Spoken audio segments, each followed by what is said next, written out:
द्वादशी तिथि का महत्व भगवान श्री विष्णु की उपासना से संबंधित होता है।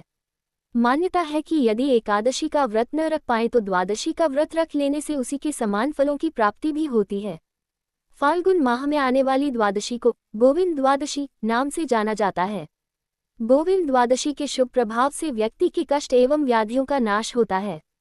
इस द्वादशी का पूजन एवं व्रत इत्यादि करने से अतिरात्र याग नामक यज्ञ का फल प्राप्त होता है।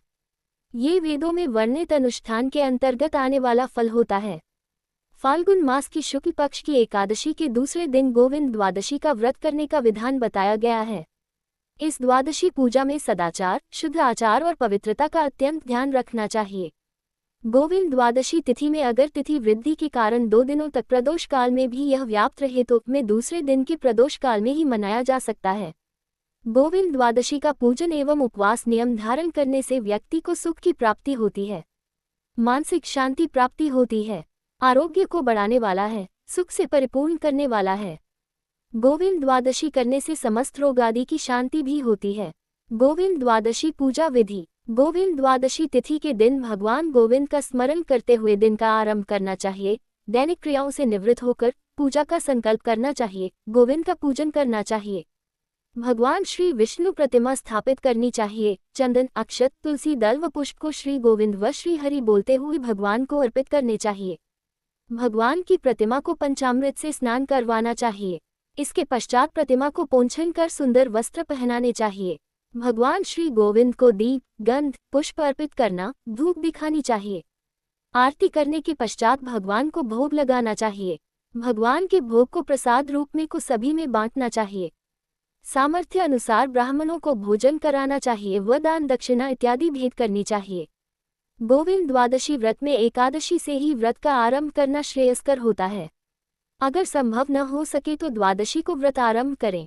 पूरे दिन उपवास रखने के बाद रात को जागरण कीर्तन करना चाहिए और दूसरे दिन स्नान करने के पश्चात ब्राह्मणों को फल और भोजन करवाकर उन्हें अपनी क्षमता अनुसार दान देना चाहिए। जो पूरे विधि विधान से गोविंद द्वादशी का व्रत करता है वह वैकुंठ को पाता है। इस व्रत की महिमा से व्रती के सारे पाप नष्ट हो जाते हैं और वह सभी सांसारिक सुखों को भोग कर पाता है। गोविंद द्वादशी व्रत विधि भविष्य पुराण से।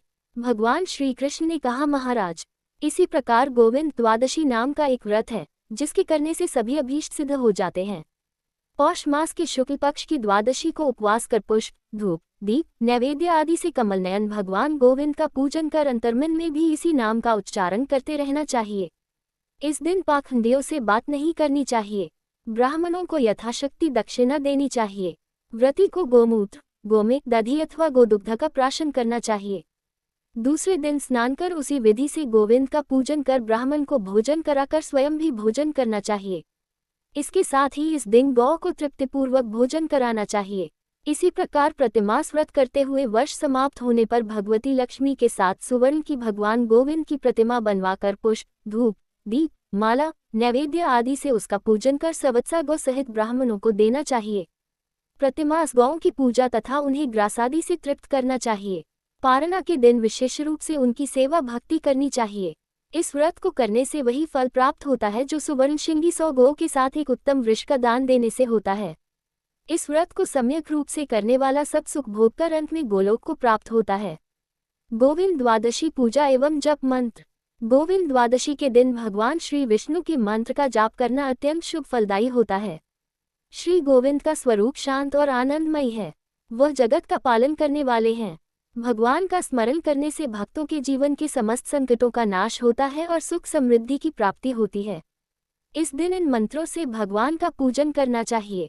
ओम नारायणाय नमः। ओम श्री विष्णुवे च विद्महे वासुदेवाय धीमहि तन्नो विष्णुः प्रचोदयात्। ओम नमो नारायण। श्रीमन नारायण नारायण हरि हरि।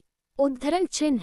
गोविंद द्वादशी कथा। गोविंद द्वादशी के दिन श्री विष्णु भगवान की कथाओं का श्रवण अवश्य करना चाहिए। इस दिन गीता का पाठ करने से व्यक्ति बंधन से मुक्ति पाता है। इसी प्रकार श्रीमद् भागवत को पढ़ने अथवा श्रवण द्वारा भक्त को शुभ फलों की प्राप्ति होती है। गोविंद द्वादशी के दिन श्री विष्णु के बाल स्वरूप का पूजन करने से संतान का सुख प्राप्त होता है। गोविंद द्वादशी के दिन ही नरसिंह द्वादशी का पर्व भी मनाया जाता है। भगवान विष्णु के 12 अवतारों में से एक नरसिंह अवतार भी है। भगवान श्री हरि विष्णु का यह अवतार आधा मनुष्य व आधा शेर के रूप में रहता है। भगवान श्री विष्णु ने ये अवतार दैत्यों के राजा हिरण्यकशिपु को मारने हेतु लिया था। पौराणिक कथा अनुसार कश्यप ऋषि की पत्नी दिति से उन्हें हिरण्याक्ष व हिरण्यकशिपु नाम 2 पुत्र प्राप्त होते हैं। दिति दैत्यों की माता थी, अतः उनके पुत्र दैत्य हुए। हिरण्याक्ष व हिरण्यकशिपु दोनों ही असुर प्रवृत्ति के थे।